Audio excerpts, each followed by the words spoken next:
Hey there, this is Matthew Jennings, and in this episode of Peachjar Extra Credit, your content is boring, but you don't have to be. Stay tuned.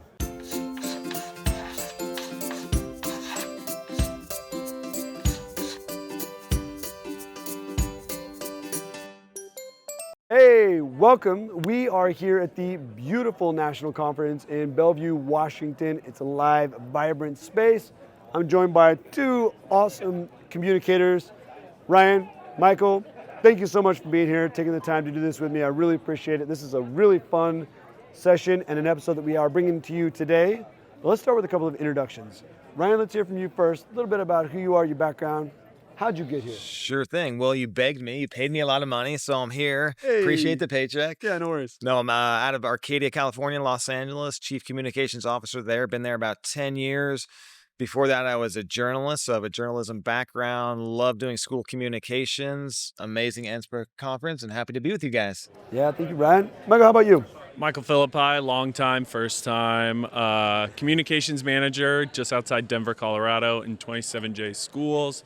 Been in the game for about 7 years and happy to be here. That's awesome. I forgot to say 6'1", 175. Yeah, absolutely. 6'5", 250, if we're saying it. That's awesome. All right, well, you have a session here at the conference. Your content is boring. You don't have to be. Resonated with me. I loved it. When I read that description, I was like, I'm going to track that guy down. We're doing this together. So I appreciate you taking the time. If you wouldn't mind, I'd love to just have a discussion around that. So kick us off. Kind of start to walk me through your presentation and what's going on with that. Yeah, for sure. Your content is boring. That's kind of my traveling road show.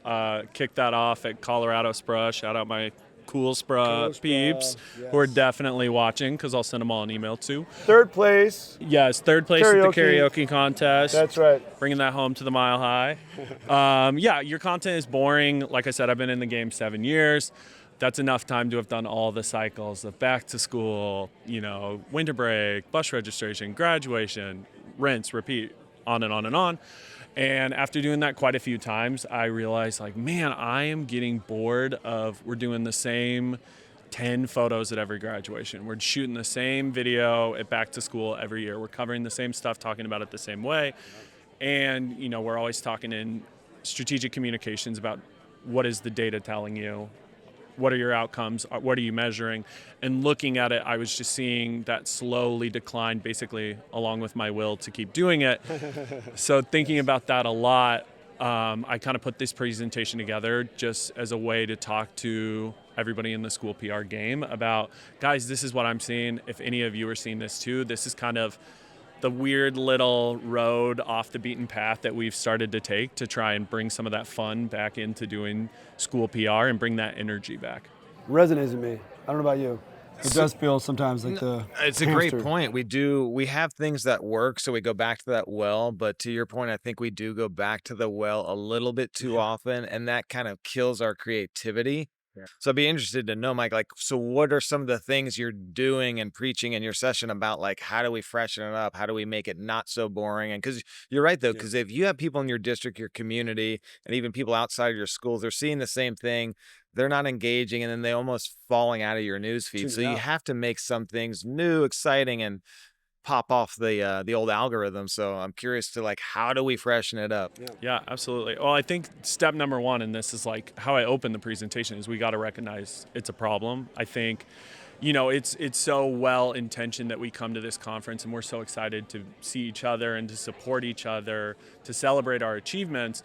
I think sometimes what gets lost in that is we're so excited to, give each other a pat on the back that we don't want to talk about where are we falling short. You go see everyone else, you want to brag, oh, I had all these great projects, oh, my campaign was extraordinary, and you don't mention, you're like, I had 2 videos I spent so much time on, they flopped so hard, 7 views, right down on their face, and we've all done it. Yep. And so I think that's part of it. We have to start having that conversation, and that problem is that as people are using their phones more and more, our audiences, especially K-12 schools, the people who have an inherent built-in interest in our audience, which becomes our families, the generational shift is happening there, where it's becoming more Gen X, millennials, soon someday, scary enough, Gen Z will be our parents.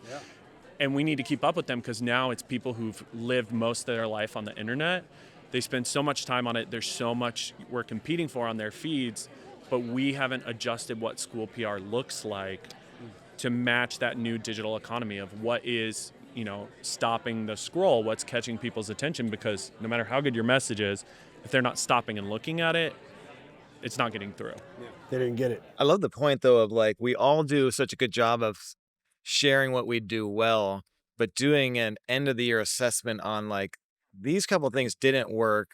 Are they worth my time to try and improve them, or should I just dump them now? But like, because you spend a lot of time on them, don't want to repeat that same mistake. So like, here's some of the things. Here was the objective. I was trying to recruit for a cafeteria position. Is there a better way? Could I have done this video different? But I like that thought process of stop. It's okay to celebrate the successes, but what didn't work and how do we improve them? Do we still go forward? So it's a great point that I don't think a lot of us do, but it's worth our time to kind of take a deep dive into that. Yeah, we did. And you're hitting on the data, and I am a self-described data geek. I love it. And I think what has come up as I've been doing this presentation with different audiences, talking to people afterwards, I've heard the comment a lot. Yeah, well, we measure the data, but then we don't always have the follow-up regularly to talk about what fell short, why did it fall short, what patterns can we start to extrapolate. So two of the things my team did that I think were a breakthrough for us. One, we kind of took our analytics up to the next level. So rather than just using whatever comes out of your Meta, Twitter, we have moved to kind of going old school to go new school. We do basically a hand-entered Excel sheet, but it's because we're tracking across different categories that Facebook isn't. So your campaign, your content type, how does an image gallery compare to a single photo versus a designed graphic? Much deeper dive. Yeah, and then crunching the numbers on that, especially around engagement. So instead of just reach, it's what are people actually connecting with? Yeah. And so on my team, we built a Looker Studio, shout out Google, to basically where we can crunch the numbers of which category of content type works best, which format of content type works best, sort that, and we've done that year over year. So as you start to crunch that data more and more, that's one of those things that gets to that question of what are we doing well, where do we need to improve? I love actually the aspect of doing your own analytics, because Yes. the social media companies, platforms have gotten better about being more honest. But I was short linking on LinkedIn years ago after I saw one of my blog posts. I put it on there and it's like 400 reads of your blog post. I was like, no way, because my website wasn't saying that. But LinkedIn was telling me that. So I'm like, let me short link the next one and really see what. And then LinkedIn actually changed its definition to not like clicks and opens. It was like viewed in the feed. So to your point, though, well, to my point, social media analytics, they're exaggerated to keep you on there. Yeah. So they're a little inflated. And what does seen mean? What does, all those definitions, there's very loose terms for that. But I always recommend short linking. Like, you want a direct link to people enrollment on your website or check something out, put a short link on there. That will give you the hard data, because Facebook will tell you that it has, 600 impressions, but my short link might say it has 7 clicks. Yeah. So 600 impressions looks good when you're doing a presentation on the board. Like, look at all these impressions. What does impression actually mean? Right. None of us actually really know, but the hard data you get yourself with a short link or something, that's probably more accurate. It takes a little bit more time, but if you're going off of these impressions, it's like it could take you down a path that's not that accurate. True. You mentioned Looker Studio. It might be a silly question. Is that what you called it? Or Google? Yeah, Well, I don't know what that is. It's just it's like a souped up sheet in the idea that it's a data presenter, where it's how you make those data dashboards. First got into it, lucky happenstance from COVID. We needed a COVID dashboard that would update in real time. Explored it, found that, and then I was like, I'm going to repurpose this whole thing for my social media, because I want my charts, I want my little drop-down tables. So it's a game changer, a bit of a learning curve, but once you get it all set up, it just runs itself. Man, how many awesome. of us invented our own COVID dashboards? And there was something out there. Yeah. Oh, I know. Oh we my all gosh. did. Okay. For a long All time. right. Where you're like, Looker I had a Studio. Word We could've doc used this that 3 was years ago. very Yeah, articulate. where were you on this, Mike? I don't know where my invite to the pod was. Jeez, okay. So that's cool. What other, and at Peachjar, obviously, we have a really great marketing team that does very similar to what you're doing, where we take a much deeper dive on exactly what content is getting the engagement. And then my team will get in touch with me and they'll say, drive more of this. This is what people are engaging with. And most often it's the silly videos that I feel the most embarrassed about. That's all right. Sure. But it's that fun content. But if you're not doing that at your district and you're just looking at like the impressions, just kind of go back here. This is a really solid nugget that both these dropped. If you're just looking at the impressions like Ryan was saying, that doesn't give you all the data that you need to make informed decisions to increase your engagement, increase your reach, increase your audience. What Michael's talking about here, where you're really actually looking at what types of content are going to do that for you, that will get you the best money back. And also keep in mind that the type of content you're creating really has a significant impact on your algorithm. I was talking to Andrea Gribble, Social School for EDU. We were talking about simply posting like district information or like district flyers on your social media actually kills the algorithm because there's not a lot of engagement, and so the algorithm's not pushing it out. It's literally saying, well, your content isn't as relevant to your audience because not a lot of people are interacting with it, so less people are getting the information. That's why you might have 6,000 followers, but only see 200 or 300 people accessed it. Whereas if you have that picture of a cute kid doing a marshmallow catapult, that's getting a massive reach. But if you are hitting your algorithm in negative ways, then even the really good ones that you could have such a broader impact on are going to be limited. Yeah. It's a great point because even if you think it's not a substantive post, it still helps people bring them into the algorithm. We started a TikTok about a year and a half ago with our interns, and they love doing the trends. And at first I'm like, this does nothing. Like the dance trend or whatever, you guys at the field, like what is this doing, helping? But it does help bring people into your algorithm. It exposes them to your channel. So when you do post the financial budget meeting from the Board of Education, there's actually an audience there that are much more captive to it. I also tell like our coaches and everyone that's leading clubs and all these different things, like, you'll notice they'll only like if their picture, their club, their team is posted, right? They only like it. But I said, like, it drives me nuts. I understand it because we all do the same thing on our own social media.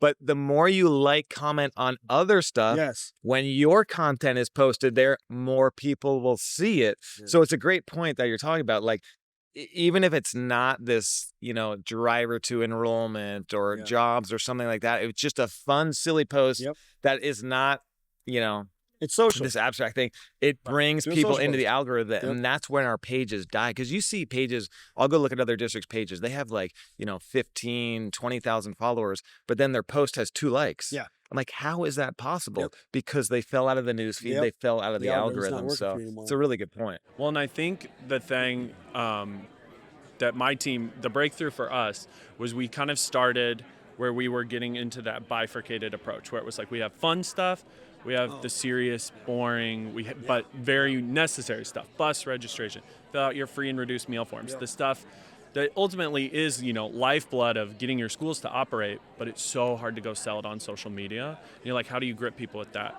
And in my presentation, I do call it, it's meat and potatoes and sugar, AKA sweet meat. Put the little TM logo. If you can get to that point, and it's so hard, it's a thing that my team really took a lot of iterations to start to get right. But if you can somehow find that, what is that TikTok trend, that thing going around Instagram, that attention-catching approach, what's going to disrupt the pattern that you can also tie to that very serious thing? So graduation rates, a classic. In my district, year after year after year, it was like, here's the graphic. Kid wearing the hat, kid wearing the robe, you put the number above it, 86%, and people like it, and that's like, great, that feels good. But you're not telling the bigger story of it, and it's not really sticking. It's like people see it, like it, keep moving. So what we did to try and do that pattern disruption, to lock into what I always just kind of say, the visual language of something that people already identify with. This last year for graduation rates, we did the whole thing as a mock press conference, and we shot the whole thing. We were watching, press conference videos. Cool. It was, right around March Madness, so it was everywhere on everybody's feed already, but we're slapping our logo on the step and repeat. And we had people on my team just had camera flashes in the background going off. And then the superintendent was coach. So it was all coach. And not only did that allow us to talk about the graduation rates itself, then we got to suddenly play with that format, and all the questions for coach became that more complex story of what's happening with your graduation rates. How are you actually moving graduation rates? Because if you can get your community not just to understand they're good or they're bad, but like this is the work they do, this is the things they're thinking about. It allowed us to talk about closing our achievement gap for Hispanic students, which you can't just do in like a quick graphic, because a bullet point they're going to scroll right past. Yep.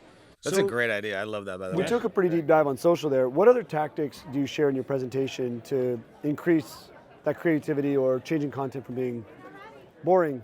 Absolutely. I think truly one of the biggest things is that using that visual language of putting it into a format that people already understand, because schools, we obviously with the work we do, we know how crucial, public education is to your community, to everything.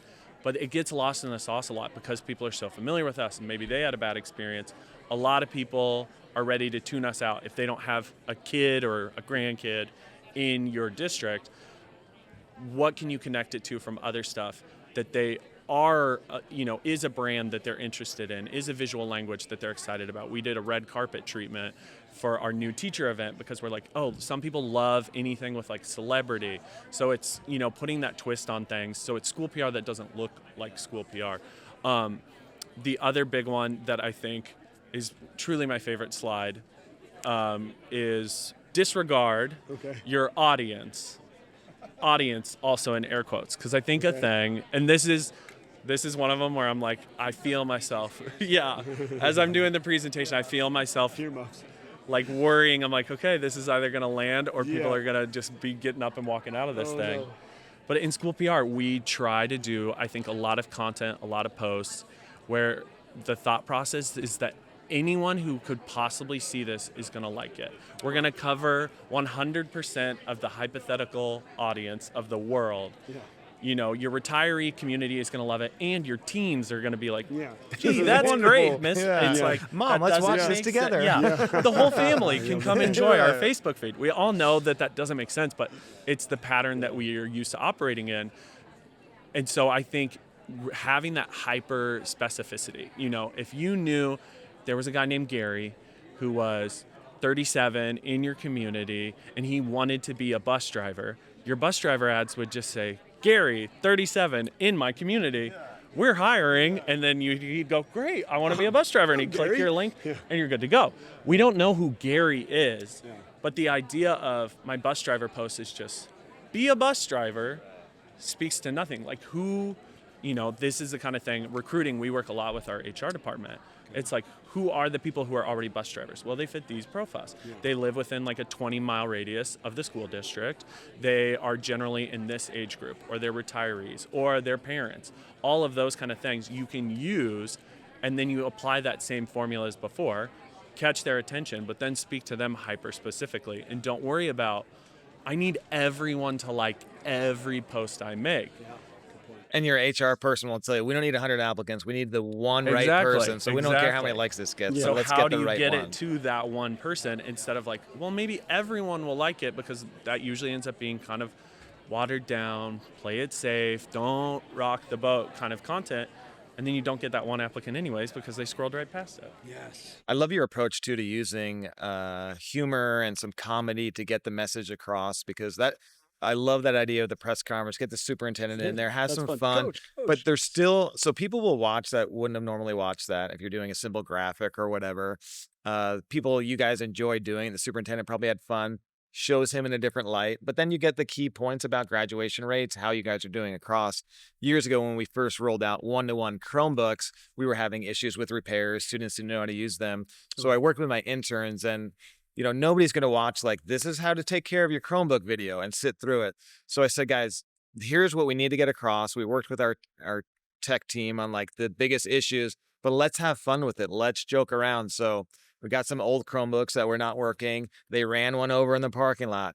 It's for cleaning. They're putting it under the sink, running water on it, cleaning it, and it's big like, that's not right. This is how to do it. So we made a mockery of it, and like, spilling the whole spaghetti on the Chromebook, like that's not good. Student driven. Yeah, but it was students in it, student driven. Use comedy. Otherwise, nobody's watching that video. This way, and we showed it in all the classrooms during a certain period. People watched it. They recognized their friends. It was kind of funny. It was kind of cheesy, but the message got through humor. Otherwise, it's not going there. So I love that Humor idea of using humor is it. huge. Yeah. Yeah, it And we're a is. little scared in education because we want to be Absolutely. prestigious Yeah. academic institutions. You don't want to make a misstep. But humor is, I think humor is creativity. It shows high IQ. It shows all that Gets the sort of best stuff. views. Well, like I led with a little bit ago at Peachjar, those are always the ones that do the best. When they make some silly video, that's embarrassing. I'll share one thing too that I heard yesterday talking to Mike Schomer. Shout out to Minspra. They did a really creative thing with their strategic plan, and they made it a video student-driven. So no one's going to read a strategic plan posted to your website, right? But what they did was had the students come in, just like what you said, and they actually acted out aspects of the strategic plan, and it's done really, really well. The video you're talking about with your superintendent, is that something I can link back to?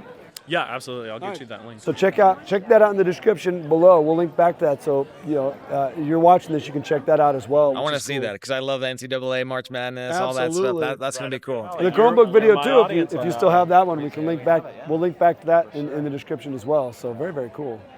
Anything else that comes out of that presentation or questions that you've had as you've given it that kind of strike you as something you want to share with people?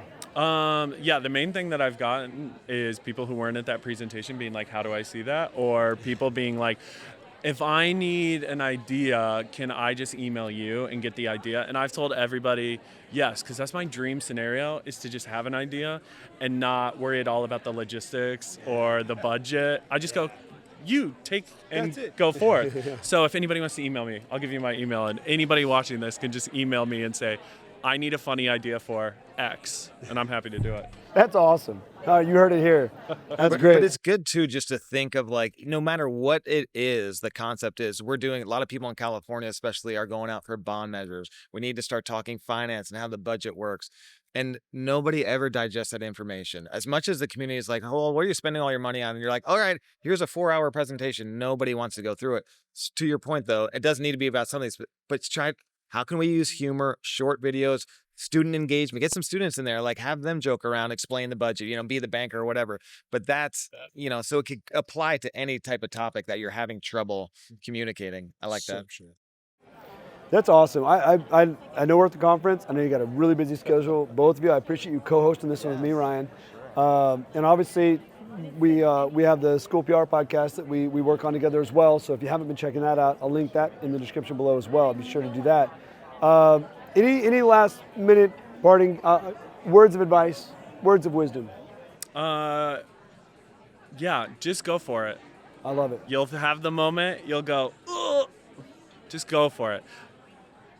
Insulate yourself appropriately with leadership.